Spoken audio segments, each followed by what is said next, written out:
Kayu Makmur Kayu Indo untuk perkenalan program pemberdayaan masyarakat tani melalui penanaman tumpang sari. Assalamualaikum warahmatullahi wabarakatuh. Selamat siang dan salam sejahtera untuk kita semuanya. Penelitian saya dari tahun 94 untuk masa depan kita menghadapi industri 4.0 menuju 5.0. Jadi saya membawa rahasia bisnis menanam pohon menuai untung besar sambil beribadah. Saya perkenalkan Serayu Group ini, saya direktur utama Serayu Group yang bergerak di industri kayu lapis, vinil, SOS, Brompot, dan penanaman pohon serta konsultan nasional maupun internasional. Saya sudah melakukan penanaman di 15 provinsi. NTT ini adalah provinsi ke-16 yang akan saya investasi di sini. Lanjut. Serayu Group ini logo Serayu Group. Yang hijau dua orang ini melambangkan keluarga besar Serayu Group. Bumi ini yang dipeluk adalah bumi yang kita tempatin dan bumi yang kita cintai.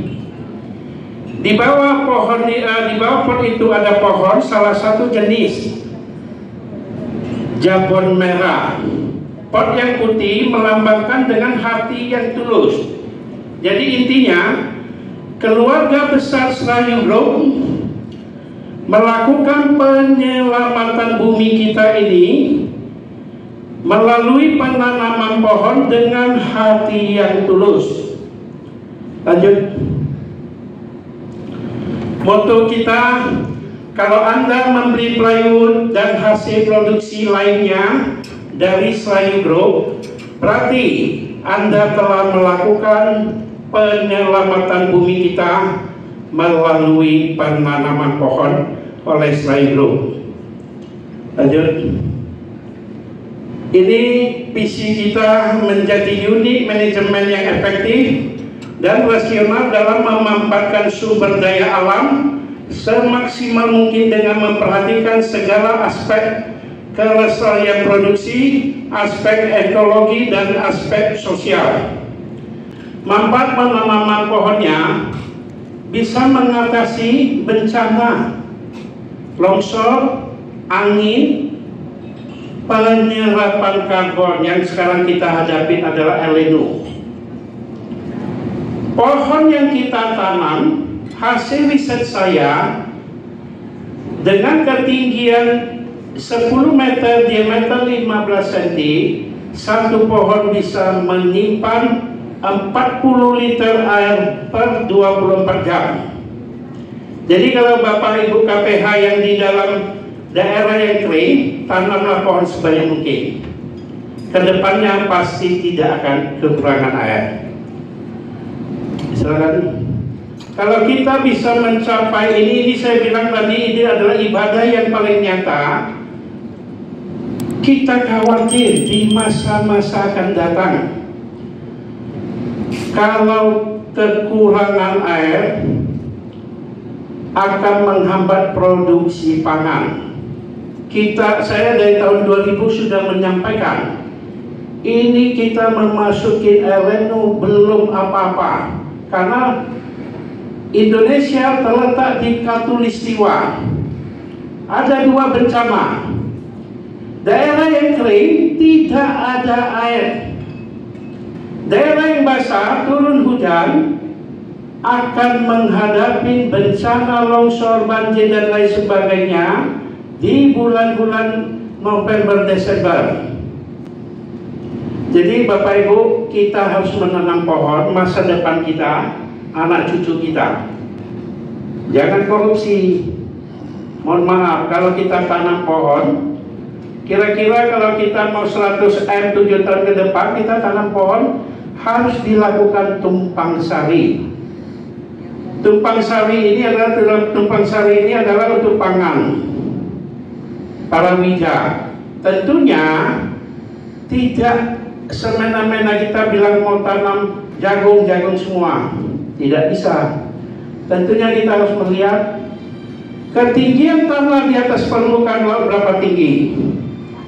Ideal yang maksimal tanam pohon yang apa yang dapat bisa menghasilkan dengan maksimal, termasuk tumpang sarinya, ketinggian pH lembab. Menanam pohon harus dilakukan tumpang sari, karena tumpang sari adalah tanaman palawija. Rakyat bisa hidup dari pertanian.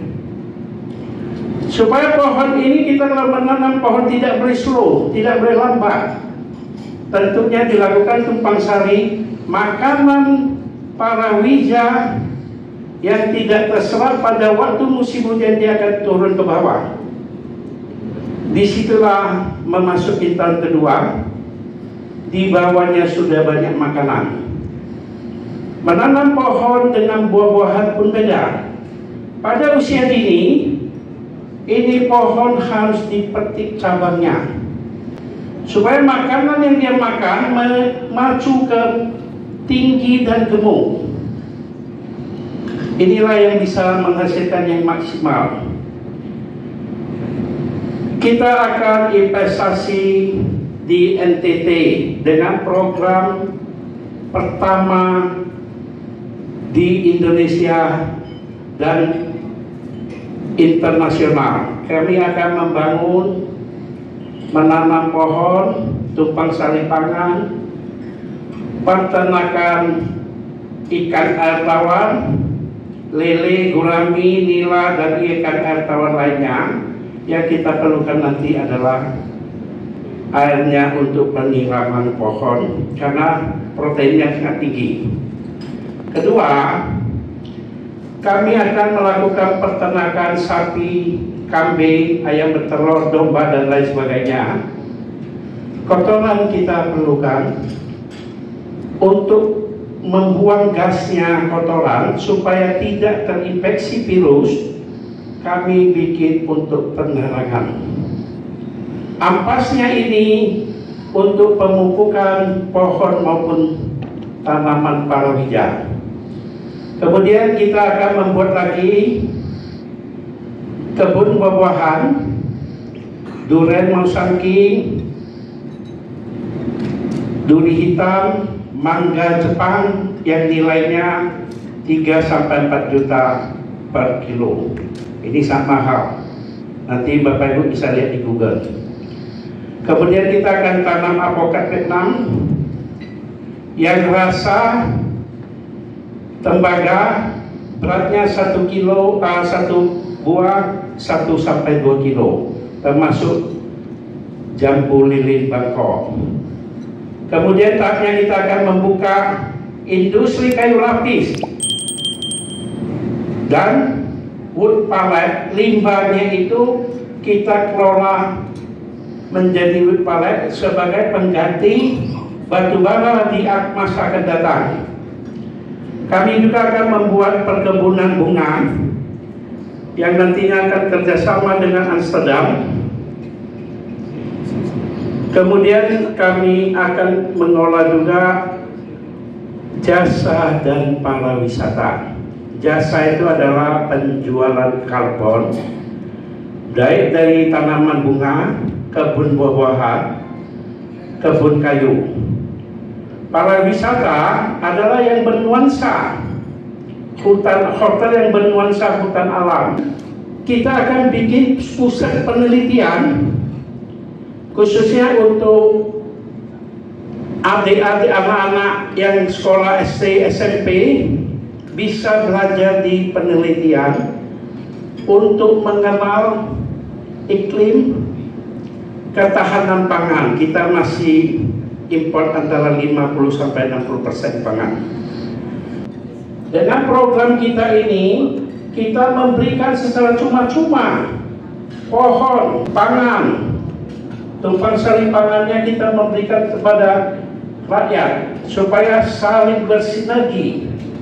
Tidak ada bantuan secara cuma-cuma, tapi saling bersinergi supaya industri yang didirikan tidak berhenti untuk jaminan bahan baku ke depannya tetap terjamin dari penanaman kita di BPPH, kemudian dari rakyat di kabupaten. Mungkin Bapak Ibu KPH di daerah kering tanam ini sangat menjanjikan sekali. Nanti kalau kita masuk di sini, kita tidak menjual benih, tapi kita memberikan secara cuma-cuma. Setiap area yang kita masuk, kita memberikan secara cuma-cuma 2 juta pohon untuk membangun ekonomi rakyat. Kalau ekonomi rakyat di bidang pertanian dan penanaman kayu ini udah kuat, daerah tersebut akan maju. Karena daya belinya kuat, nanti akan membangun dari sisi ekonomi, baik restoran, hotel, mall, dan lain sebagainya. Jadi ini yang saya bikin program ini, mudah-mudahan bisa investasi saya di provinsi yang ke-16 di NTT. Ketiga, jangan ikut hasutan yang dapat merugikan orang lain. Negara kita berbagai suku, agama, tentunya tidak bisa serentak sekaligus. Dengan berbagai cara mereka menyampaikan adu domba, demo, dan lain sebagainya. Inilah yang kita sampaikan supaya tidak mengikuti itu. Ibadah nyata sudah lakukan, sekolahkanlah setinggi mungkin anak cucunya. Ini salah satu kebun kita yang usia lebih kurang 1 tahun. Jadi kalau kita tanam pohon dengan metode saya, dengan ketinggian 25 sampai 30 cm, 3 bulan, minimal tingginya 1,7 meter, maksimum 4,8 meter. Batangnya seperti batang korek api, 3 bulan begini gede. 3 bulan. Jadi 7 tahun kita barusan bisa mencapai 2 sampai 3 kubik per pohon.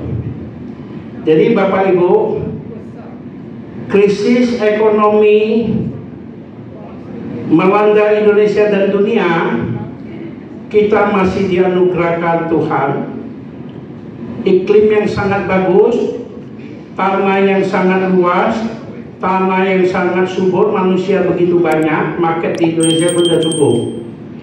Terima kasih, lebih kurangnya mohon dimaafkan. Wassalamualaikum warahmatullahi wabarakatuh.